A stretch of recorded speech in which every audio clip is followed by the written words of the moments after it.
ರವಿ, ಇದೆ ಅಲ್ವಾ ಆ ಸುರೇಶ್ ಅನ್ನೋನ್ ಮನೆ? ಹೌದು ಮೇಡಮ್, ಇದೇ ಮನೇನೆ. ನಡೀರಿ ವಿಚಾರಿಸೋಣ. ಕರಿ ಬನ್ನಿ, ಯಾರಾದ್ರೂ ಮನೇಲಿದ್ರೆ. ಯಾರಿದ್ದೀರಾ ಮನೇಲಿ? ಆಚೆ ಬನ್ನಿ. ಸರ್, ನೀವಾ? ಏನು ಸರ್ ಇಲ್ಲಿ ನಮ್ಮನೆ ಹತ್ರ ಏನು ಬೇಕಾಗಿತ್ತು? ಸುರೇಶ್ ಅಂದ್ರೆ ನಿಮ್ಮ ಮಗನೇ ಅಲ್ವೇನ್ರಿ? ಹೌದು ಸರ್, ನನ್ನ ಮಗನೇ. ಯಾಕೆ ಏನಾಯ್ತು? ಅವ್ರನ್ನ ಸ್ವಲ್ಪ ಕರೀರಿ, ಏನೋ ಕೇಳಬೇಕಾಗಿತ್ತು. ಅಯ್ಯೋ, ಪೊಲೀಸ್ನವ್ರು ಬಂದಿರಲ್ಲಪ್ಪ. ಯಾಕೆ ಬಂದಿರೋ ಏನೋ ದೇವ್ರಿ. ಸರ್, ಅವನ ಮನೇಲಿಲ್ಲ, ಎಲ್ಲೋ ಊರಿಗೆ ಹೋಗಿದ್ದಾನೆ ಸರ್. ಯಾಕೆ ಸರ್, ಏನಾಯ್ತು? ಅವನು ಸ್ವಲ್ಪ ಏನೋ ಕೆಲಸದ ಮೇಲೆ ಊರಿಗೆ ಕಳಿಸಿದ್ದೆ. ಯಾಕೆ ಸರ್? ಯಾವ ಊರಿಗೆ ಹೋಗಿದ್ದಾನೆ? ಅದು ಇಲ್ಲೇ ಸಂಗೇನಹಳ್ಳಿ ಅಂತ ಸರ್. ಅದು ನಮ್ಮ ತಂಗಿರೋರು. ಆ ಊರಿಗೆ ಹೋಗಿದ್ದಾನೆ. ಯಾಕೆ ಸರ್? ಯಾಕೆ, ಏನು ಕುರಿ ಕಳ್ಸಿದ್ರಿ? ಏನು ಕೆಲಸ ಇತ್ತು?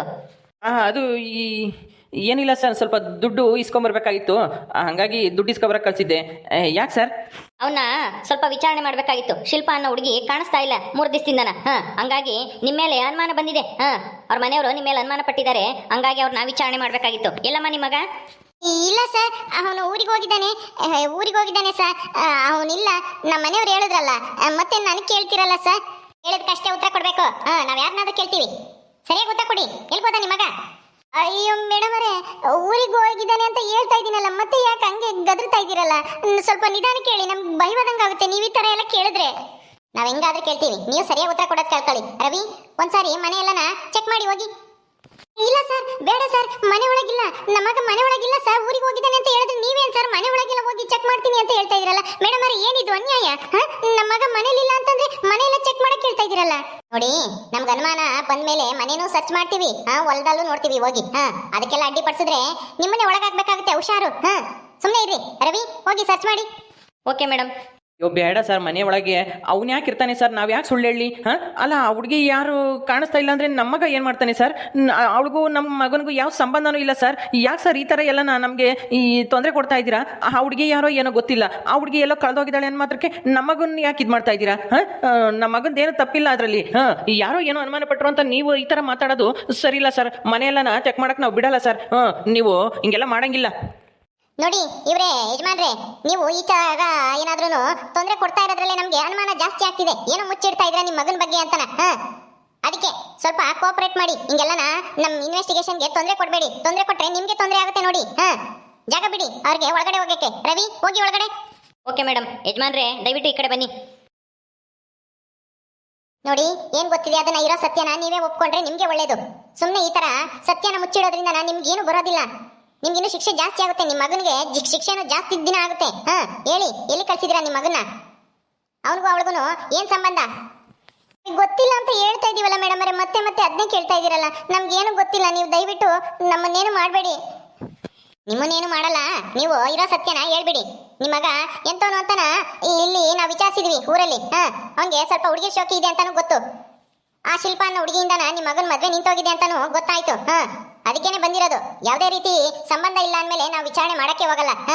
ಇದರಲ್ಲಿ ನಿಮ್ಮ ಮಗ ಏನೋ ತಪ್ಪು ಮಾಡಿದಾನೆ ಅಂತ ನಮ್ಗೆ ಡೌಟ್ ಬಂದಿದೆ. ನಿಮ್ಮ ಮಗನ ವಿಚಾರಣೆ ಮಾಡಕ್ ಬಂದಿರೋದು. ಗೊತ್ತಾಯ್ತಾ? ಆಯ್ತು ಮೇಡಮ್ ಅವರೇ, ನಿಮ್ ಇಷ್ಟ. ಹೇಳಿ, ನಿಮ್ಮ ಮಗ ಮನೇಲೇ ಇದ್ದಾನಾ ಅಥವಾ ಏನು ಊರಿಗೆ ಹೋಗಿದ್ದಾನಾ? ಅದು ಮೇಡಮ್ ಅವರೇ, ಅದು ಪೊಲೀಸು. ಮೇಡಮ್ ಅವರೇ, ಅಲ್ಲಿ ಬಂದ ನೋಡಿ, ಅವನೇ ನಮ್ಮ ಮಗ.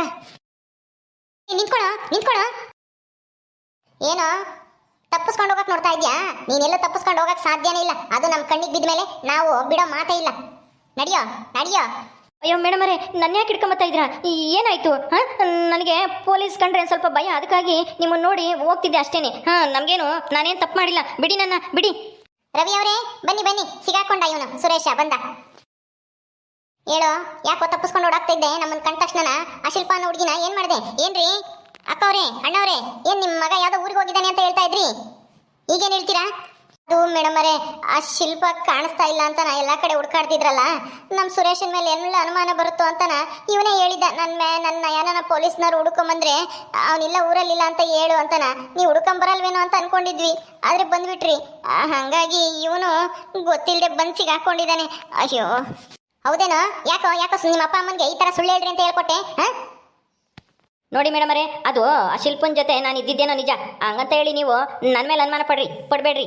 ಅವಳನ್ನ ಆ ಸೇಳಿನೂ ಮತ್ತೆ ಅವಳ ಗಂಡನೇ ಏನೋ ಮಾಡಿದ್ದಾರೆ ಅಷ್ಟೇನೆ, ಇದಕ್ಕೂ ನಮಗೂ ಯಾವ ಸಂಬಂಧನೂ ಇಲ್ಲ. ನೀವು ಆ ಸೇಳಿ ಮಾತು ಕೇಳ್ಕೊಂಡು ನಮ್ಮನ್ನ ಇದು ಮಾಡಕ್ ಬರಬೇಡ್ರಿ, ತೊಂದರೆ ಕೊಡಕ್ಕೆ.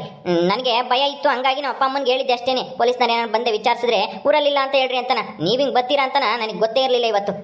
ಹಂಗಾಗಿ ಬಂದು ಸಿಗಾಕಣಂಗಾಯ್ತು. ನಂದೇನು ತಪ್ಪಿಲ್ಲ ಇದರಲ್ಲಿ, ಏನಂದ್ರೆ ಭಯಕ್ಕಷ್ಟೇ ಆ ಥರ ಸುಳ್ಳು ಹೇಳ್ರಿ ಅಂತ ಹೇಳಿದ್ದೆ ಅಷ್ಟೇನೆ. ನಾನೇನು ಮಾಡಿಲ್ಲ ಹುಡುಗಿನ. ಏನು ಮಾಡಿಲ್ವಾ? ಏನು ಮಾಡದೇ ಇರೋನ್ಗೆ ಭಯ ಯಾಕೋ ಸುಳ್ಳು ಹೇಳ್ಕೊಟ್ಟೆ ನಿಮ್ಮ ಅಪ್ಪ ಅಮ್ಮನ್ಗೆ? ಯಾಕೋ ತಪ್ಪಿಸ್ಕೊಂಡು ಓಡಾಗ್ತಿದ್ದೆ? ಸರಿಯಾಗಿ ನಿಜ ಹೇಳಿದ್ರೆ ಸರಿ, ಇಲ್ಲಾಂದ್ರೆ ಸರಿಯಾಗಿ ಬೀಳ್ತಾವೆ ಏಟು. ಪೊಲೀಸ್ ಸ್ಟೈಲಲ್ಲಿ ವಿಚಾರಿಸಿದ್ರೆ ಅವಾಗ ಬಾಯ್ ಬಿಡ್ತೀಯ ಅನ್ಸುತ್ತೆ. ಹೇಳೋ ನಿಜಾನ, ಆ ಹುಡುಗಿನ ಏನ್ ಮಾಡ್ದೆ ಹೇಳ್ತೀಯೋ ಇಲ್ವೋ? ಏನ್ರಿ, ಏನ್ ದೌರ್ಜನ್ಯ ಮಾಡ್ತಾ ಇದ್ದೀರಲ್ಲ? ಹಿಂಗೆಲ್ಲ ಮಾಡಿದ್ರೆ ನಾನು ಕಮಿಷನರ್ಗೆ ಕಂಪ್ಲೇಂಟ್ ಕೊಡ್ಬೇಕಾಗುತ್ತೆ ನಿಮ್ಮ ಮೇಲೇನೆ. ಸುಮ್ಮನೆ ಏನೋ ಸಾಕ್ಷಿ ಆಧಾರ ಇಲ್ದಲೇನೆ ಹಿಂಗೆಲ್ಲ ಮಾಡಕ್ ಬಂದ್ರೆ ಸರಿ ಇರಲ್ಲ ನೋಡಿ. ಏನಂತ ಕಂಬಿಟ್ಟಿರಾ? ನಮ್ಗೇನು ಕಾನೂನು ಗೊತ್ತಿಲ್ಲ ಅಂತ ತಿಳ್ಕೊಂಡಿದ್ದೀರಾ? ಪೊಲೀಸ್ ಅಂದ್ ಮಾತ್ರಕ್ಕೆ ಏನ್ ಬೇಕಾದ್ರೂ ಮಾಡ್ಬೋದು, ಯಾರನ್ನ ಬೇಕಾದ್ರೂ ಅರೆಸ್ಟ್ ಮಾಡ್ಬೋದು ಅಂತ ಅನ್ಕೊಂಡಿದ್ದೀರಾ? ಏನೋ ಪೊಲೀಸ್ನವ್ರಿಗೇನೆ ಬೆದರಿಕೆ ಆಗ್ತಾ ಇದ್ಯಾ? ಕಮಿಷನರ್ ಗೊತ್ತಾ ನಿನ್ಗೆ? ಕಂಪ್ಲೇಂಟ್ ಕೊಡ್ತೀಯಾ ನಮ್ಮ ಮೇಲೇನೆ? ಮರ್ಯಾದಿಂದ ಇರೋ ಸತ್ಯ ಹೇಳಿದ್ರೆ ಸರಿ, ಇಲ್ಲಾಂದ್ರೆ ಬೂಟ್ಗಳಲ್ಲಿ ಒದ್ದು ಎಳ್ಕೊಂಡೋಗಿ ವಿಚಾರಿಸಬೇಕಾಗುತ್ತೆ. ಅಯ್ಯೋ ಸುರೇಶ, ನಿನ್ನ ಒದ್ದೆದ ನೋಡಕ್ ಆಗ್ತಿಲ್ಲ ಕಣೋ. ಅದೇನು ಅಂತ ಸತ್ಯ ಹೇಳ್ಬಿಡೋ. ಏನ್ ಮಾಡಿದೆ ಆ ಹುಡುಗಿಗೆ ಅಂತನ? ಏನಾದ್ರೂ ಆ ಹುಡುಗಿನ ನಾನು ಕಿಡ್ನಾಪ್ ಮಾಡ್ದೇನೋ ಅಥವಾ ಏನಾನು ಹೆಚ್ಚು ಕಮ್ಮಿ ಮಾಡ್ದೇನೋ? ಹೇಳೋ ನಿನ್ನ ಒದ್ದೆದ ನನ್ನ ಕೈ ನೋಡಕ್ಕಾಗಲ್ಲ, ಹೇಳಪ್ಪ. ಸೂರಿ ಹೇಳೋ, ಪೊಲೀಸ್ನವ್ರು ಕೇಳ್ತಿದ್ರಲ್ಲ, ಅವ್ರ ಹತ್ರನೇ ಹಿಂಗೆಲ್ಲ ಆಡ್ತಾ ಇದೆಯಲ್ಲೋ, ಸುಮ್ಮನೆ ಬಿಡ್ತಾರ? ಹೊಡಿದೇನೆ ಇಲ್ಲ, ಆಗಕ್ಕೆ ಕಪಾಳಕ್ಕೆ ಬಿಟ್ಟಿದ್ದಾರೆ. ಏನನ್ನ ಸ್ಟೇಷನ್ಗೆ ಹೇಳ್ಕೊಂಡ್ರೆ ಅಷ್ಟೇನೆ ದೊಣ್ಣೆ ತಗೊಂಡು ಹೇರಿಕ್ತಾರೆ ನಿನಗೆ. ಏನಂತನ ಹೇಳ್ಬಿಡು ಈಗಲೇ. ಹೇಳೋ ಬಾಯ್ಬಿಟ್ಟು, ನೀನೇನಾದರೂ ಮಾಡಿದ್ದೀನ ಹುಡುಗಿನ? ಇರೋ ಸತ್ಯ ಹೇಳಪ್ಪ, ಯಾಕೋ ಹಿಂಗೆ ಸುಳ್ಳು ಹೇಳ್ತಾ ಇದೆಯಾ? ಸುರೇಶ್ ಅವರೇ, ನೀವು ಸತ್ಯ ಮುಚ್ಚಿಡೋದ್ರಿಂದನ ಏನು ಬರಂಗಿಲ್ಲ. ಅದೇನಿದೆ ಅಂತೇಳಿ ಹೇಳ್ಬಿಡಿ. ನಮ್ಮ ಮೇಡಮ್ಗೆ ಸಿಟ್ಟು ಬಂದರೆ ಅವರು ಇನ್ನೂ ಬೇರೆ ಥರ ಹೊಡಿತಾರೆ. ಈಗ ಕಪಾಳ ಕೊಡ್ತಿದ್ದಾರೆ ಅಷ್ಟೇನೆ. ನೀವು ಹಿಂಗೆ ಎಲ್ಲನ ಮೊಂಡುವಾದ ಮಾಡ್ತಾ ಇದ್ರೆ ಅಷ್ಟೇ ಬೀಳ್ತವೆ ವದೆ. ಇರೋ ಸತ್ಯ ಹೇಳಿ ಬಾಯ್ಬಿಟ್ಟು. ರವಿ, ಇವನ್ ಯಾಕೋ ಬಾಯ್ ಬಿಡಂಗ್ ಕಾಣಲ್ಲ, ಹೇಳ್ಕೊಡ್ರಿ ಸ್ಟೇಷನ್ಗೆ. ಅಲ್ಲಿ ನಮ್ಮ ಸ್ಟೈಲಲ್ಲಿ ವಿಚಾರಿಸೋಣ, ಆಗ ಗೊತ್ತಾಗುತ್ತೆ. ಮೇಡಮರೇ, ಬೇಡ ಮೇಡಮರೇ, ಹೇಳ್ತೀನಿ. ಅದು ಏನು ಸತ್ಯ ಅಂತ ನಾನೇ ಹೇಳ್ತೀನಿ, ಏನೂ ಮಾಡಬೇಡಿ ನನಗೆ. ಅದೇನು ಅಂತನ ಬೇಗ ಹೇಳು. ಅದೇನು ಗೊತ್ತಾ ಮೇಡಮರೇ, ಶಿಲ್ಪಾನು ನಾನು ಚೆನ್ನಾಗೇ ಇದ್ವಿ. ಅವಳ ಗಂಡನ ಜೊತೆಗೆ ಜಗಳ ಮಾಡಿಕೊಂಡು ಬೇರೆ ಮನೆ ಮಾಡಿದಾಗ ನಾನೇ ಅವಳಿಗೆಲ್ಲ ಸಪೋರ್ಟ್ ಮಾಡಿದ್ದೆ. ಆದರೆ ನಾನು ಸ್ವಲ್ಪ ದುಡ್ಡು ಇಸ್ಕೊಂಡಿದ್ದೆ, ದುಡ್ಡು ಕೊಟ್ಟಿಲ್ಲ ಅಂತ ನಾನು ಜಗಳ ಮಾಡಿದ್ಲು. ಆಮೇಲೆ ನನ್ನ ಮನೆಗೆ ಹೆಣ್ಣು ನೋಡ್ತಾ ಇದ್ರು ಮದುವೆ ಮಾಡೋಕ್ಕೆ. ಹಂಗಾಗಿ ಅವಳ ಜೊತೆ ಇದ್ದರೆ ಮದುವೆ ಆಗಲ್ಲ ಅಂತ ನಮ್ಮ ಅಪ್ಪ ಅಮ್ಮನೂ ನನಗೆ ಬೈದು ಬುದ್ಧಿ ಹೇಳಿದ್ರು. ಅದಕ್ಕೆ ಅವಳು ಸವಾಸ ಬೇಡ ಅಂತ ಸುಮ್ಮನಾದೆ. ಆದರೆ ಅವಳೇನೆ ನೀನು ಹಂಗೆ ಮಾಡ್ತೀನಿ, ದುಡ್ಡು ಕೊಡ್ತಿದ್ರು, ಹಿಂಗೆ ಮಾಡ್ತೀನಿ ಅಂತ ಏನೇನೋ ಬಾಯಿಗೆ ಬಂದಂಗೆ ಬೈದ್ಲು. ಅದು ಅಲ್ಲದೆ ನನಗೆ ಮದುವೆ ಸೆಟ್ ಆಗಿರೋ ಈ ಹೆಣ್ಣಿನ ತಂದೆಗೆ ನನ್ನ ಬಗ್ಗೆ ಎಲ್ಲ ಹೇಳ್ಬಿಟ್ಟು ಮದುವೆನೂ ನಿಲ್ಲಿಸ್ಬಿಟ್ಲು ಅವಳೇನೆ. ಹಂಗಾಗಿ ಅವಳ ಮೇಲೆ ಹೆಂಗಾದ್ರೂ ಮಾಡಿ ಸೇಡ್ ತೀರಿಸ್ಕೋಬೇಕು ಅಂತ ನನ್ನ ಮನಸ್ಸಿನಾಗ ಅವಳ ಮೇಲೆ ದ್ವೇಷ ಹುಡ್ತು. ಅದಕ್ಕೆ ಏನು ಮಾಡಿದೆ ಅವಳನ್ನ? ಹೇಳು, ಎಲ್ಲಿಟ್ಟಿದ್ಯಾ ಅಥವಾ ಏನು ಸಾಯಿಸಿ ಬಿಟ್ಟಿದ್ಯಾ? ಹಂಗೆಲ್ಲ ಇಲ್ಲ ಮೇಡಮರೇ, ಸಾಯಿಸೋವಷ್ಟು ಧೈರ್ಯ ನನಗೇನೂ ಇಲ್ಲ. ಅದು ಅವಳಿಗೆ ಹೆಂಗಾದ್ರೂ ಮಾಡಿ ಬುದ್ಧಿ ಕಲಿಸ್ಬೇಕು. ನಾನು ಏನು ಅಂತ ಅವಳಿಗೆ ತೋರಿಸ್ಬೇಕು. ನನ್ನ ಸುದ್ದಿಗೆ ಇನ್ನೊಂದ್ಸಲ ಬರಬಾರ್ದು. ನನ್ನ ಮದುವೆಗಿದ್ರೆ ಇನ್ನೊಂದ್ಸಲ ಏನಾನ ಇದಾದರೆ ಅವಳಿಂದನೇ ಆಗುತ್ತೆ ಅಂತ ಅವಳಿಗೆ ಹೆಂಗಾದ್ರೂ ಮಾಡಿ ಎದುರಿಸ್ಬೇಕು ಅಂತ ಅಂದ್ಕೊಂಡೆ. ಅಂದ್ಕೊಂಡು ಏನು ಮಾಡಿದೆ? ಅವಳನ್ನ ಎದುರ್ಸೋಕ್ಕಾಗಲ್ಲ, ಸಿಟ್ಟಿಂದ ಕರೆದ್ರೆ ಆಗಲ್ಲ ಅಂತ ನಾನು ಬದಲಾಗಿದ್ದೀನಿ. ಅವಳು ದುಡ್ಡು ಕೊಡಬೇಕು, ಅವಳ ಹತ್ರ ದುಡ್ಡು ಇಸ್ಕೊಂಡಿದ್ದೆ ಸ್ವಲ್ಪ, ಆ ದುಡ್ಡು ಕೊಡ್ತೀನಿ ಅಂತ ಸುಳ್ಳು ಹೇಳ್ಬಿಟ್ಟು ಅವಳನ್ನ ಹೊಲ್ದ ಹತ್ರ ಕರ್ಕೊಂಡು ಹೋಗ್ಬೇಕು ಅಂತ ನಾನು ನಿರ್ಧಾರ ಮಾಡಿ ಅವಳು ಹೋಟ್ಲ ಹತ್ರ ಹೋಗಿ ನೀನು ದುಡ್ಡು ಕೊಡ್ತೀನಿ ಬಾ, ಹೊಲ್ದ ಹತ್ರ ಐತೆ ತೋಟದಲ್ಲಿ ಇಟ್ಟಿದ್ದೀನಿ ಅಂತ ಕರ್ಕೊಂಡು ಹೋದೆ. ಹೌದಾ? ಕರ್ಕೊಂಡೋದ? ಎಲ್ಲಿ ಬಚ್ಚಿಟ್ಟಿದ್ಯಾ? ಹೆಂಗೆ ಕರ್ಕೊಂಡೋದೆ ಹೇಳು. ಅದು ಅವತ್ತೊಂದು ದಿವಸ ನಾನು ಅವಳಿಗೆ ಬುದ್ಧಿ ಕಲಿಸ್ಬೇಕು ಹೆಂಗಾದ್ರೂ ಮಾಡಿ ಅಂತನ ಅವಳ ಹತ್ರ ಹೋಟ್ಲ ಹತ್ರ ಹೋದೆ. ದುಡ್ಡು ಕೊಡ್ತೀನಿ ನಿನಗೆ ಅಂತನ ಅವಳು ನಂಬ್ಕೊಂಡು ನನ್ನ ಜೊತೆ ಬಂದ್ಲು. ಅದು ಹೆಂಗಾಯ್ತು ಅಂದರೆ ಮೇಡಮರೇ, ಸುರೇಶ ಶಿಲ್ಪಾಳನ್ನು ಯಾವ ಥರ ಕಿಡ್ನಾಪ್ ಮಾಡ್ದ ಅನ್ನೋದನ್ನು ಮುಂದಿನ ವಿಡಿಯೋದಲ್ಲಿ ತಿಳಿಸ್ತೀವಿ. ಈ ವಿಡಿಯೋ ನಿಮ್ಗೆಲ್ರಿಗೂ ಇಷ್ಟ ಆಗಿದ್ರೆ ಲೈಕ್ ಮಾಡಿ, ಶೇರ್ ಮಾಡಿ, ಹಾಗೆ ಸಬ್ಸ್ಕ್ರೈಬ್ ಮಾಡೋದ ಮರಿಬೇಡಿ.